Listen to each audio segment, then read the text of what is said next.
प्रदेश सरकार व्यवस्था परिवर्तन से आत्मनिर्भर हिमाचल प्रदेश बनाने का सपना कर रही है साकार। वादा किया, वादा निभाया। 15 माह में 5 गारंटियां पूरी। पहली कैबिनेट में ओपीएस को मंजूरी प्रदान कर पहली गारंटी को पूरा किया। 1,36,000 कर्मचारियों की आस हुई पूरी। दूसरी गारंटी को पूरा कर इंदिरा गांधी प्यारी बहना महिला सुख सम्मान निधि योजना के अंतर्गत 18 वर्ष से अधिक उम्र की पात्र महिलाओं को हर महीने दिए जा रहे 1,500 रूपए। लगभग 2,37,000 अन्य महिलाओं की मासिक पेंशन भी 1,150 रूपए से बढ़ाकर 1,500 रूपए की। 680 करोड़ रुपए की राजीव गांधी स्टार्टअप योजना की शुरुआत कर तीसरी गारंटी के अंतर्गत ई टैक्सी खरीदने और निजी भूमि पर सोलर पैनल लगाने के लिए 50% अनुदान। राजीव गांधी स्टार्टअप योजना के तीसरे चरण में किसानों को प्राकृतिक खेती से जोड़ा जाएगा। चौथी गारंटी के रूप में प्रदेश के सभी सरकारी स्कूलों में इस शैक्षणिक सत्र से पहली कक्षा से अंग्रेजी माध्यम आरंभ किया गया है। शिक्षा में गुणात्मक सुधार के लिए हर विधानसभा क्षेत्र में हो रहा Rajiv Gandhi day boarding school का निर्माण। स्कूलों में बेहतर संसाधन जुटाने के उद्देश्य से स्कूलों के क्लस्टर बनाए हैं। डॉक्टर YS परमार विद्यार्थी ऋण योजना आरंभ कर विद्यार्थियों को 1% ब्याज पर 20 लाख रुपए तक के ऋण का प्रावधान है। पांचवी गारंटी के रूप में गाय का दूध 45 रुपए और भैंस का दूध 55 रुपए प्रति लीटर की दर से खरीदा जा रहा है। दूध खरीद पर न्यूनतम समर्थन मूल्य देने वाला हिमाचल देश का पहला राज्य बना। किसानों के लिए देश में पहली बार प्राकृतिक खेती से उत्पन्न गेहूं और मक्की की खरीद को प्रोत्साहन दिया जा रहा है। गेहूं के लिए 40 रुपए और मक्की के लिए 30 रुपए प्रति किलोग्राम न्यूनतम समर्थन मूल्य निर्धारित किया गया। मंडी मध्यस्थता योजना के तहत सेब, किन्नू, माल्टा, संतरा और आम की खरीद 12 रुपए प्रति किलोग्राम और गलगल की खरीद 10 रुपए प्रति किलोग्राम की दर से करने का निर्णय लिया। सूचना एवं जनसंपर्क विभाग हिमाचल प्रदेश सरकार द्वारा जनहित में जारी। राजधानी शिमला सहित प्रदेश भर में नवंबर माह के सर्द मौसम में भी अब गर्मी का एहसास हो रहा है।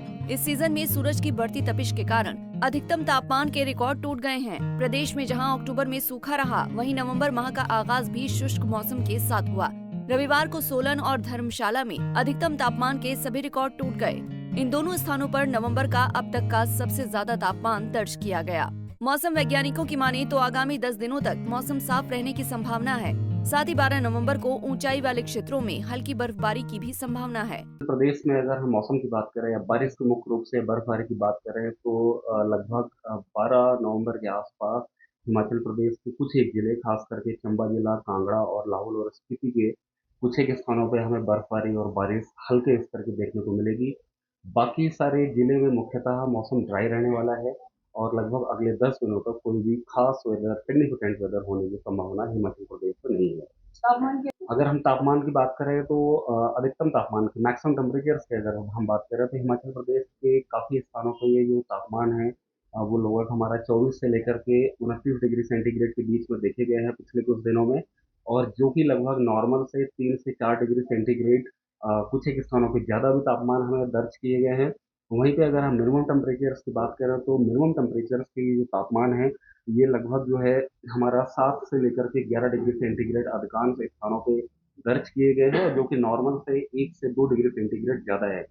अगर हम पिछले कुछ दिनों में रिकॉर्ड ब्रेकिंग टेम्परेचर्स की बात करें तो मुख्य रूप से जो हमारा सोलन जिला है वहाँ पे कल अधिकतम तापमान 29 डिग्री सेंटीग्रेड दर्ज किया गया है, जो कि ऑल टाइम हाई टेम्परेचर है नवंबर के मंथ में।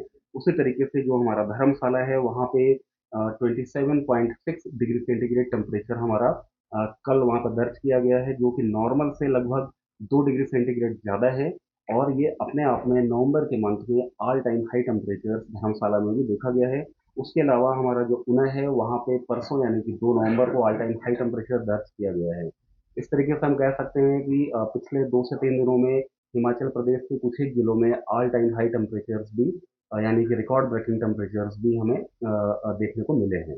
तो क्या ये ग्लोबल वार्मिंग मुख्य रूप से पिछले कुछ दिनों से टेम्परेचर जो नॉर्मल से 3 से 4 डिग्री सेंटीग्रेड ज़्यादा देखे गए हैं, उसका मुख्य रीजन ये है कि पिछले काफ़ी दिनों से हिमाचल प्रदेश में कहीं पे भी बारिश नहीं देखी गई है। मुख्यतः हमारा क्लियर स्काई कंडीशंस बनी हुई हैं और जिसकी वजह से हमारे टेम्परेचर्स में कहीं ना कहीं बढ़ोतरी देखने को मिली है, क्योंकि पिछले कुछ दिनों में कोई भी active western disturbance Himachal Pradesh की तरफ आता हुआ नहीं देखा गया है। जब भी कोई पश्चिमी विक्षोभ आता है जिसकी वजह से हमें यहाँ पे बारिश या बर्फबारी देखने को मिलती है और टेम्परेचर में एक गिरावट दर्ज की जाती है, जो कि पिछले कुछ दिनों में देखने को नहीं मिला है। इसी वजह से टेम्परेचर्स में बढ़ोतरी हुई है हिमाचल प्रदेश के अधिकांश स्थानों पर। ऐसा क्या रीजन है इस तरह से नवंबर के मंथ में? वेस्टर्न डिस्टर्बेंस देखिए हमेशा ही नॉर्मली जो है वो एक वेदर सिस्टम होता है जो कि पश्चिम से यूजुअली ईरान या इराक के आसपास उसका फॉर्मेशन होता है और वो पूर्व की तरफ अफगानिस्तान और पाकिस्तान से होते हुए इंडिया के जो उत्तरी हिस्सा है यानी कि जम्मू कश्मीर और हिमाचल प्रदेश से होते हुए आगे की तरफ बढ़ता है।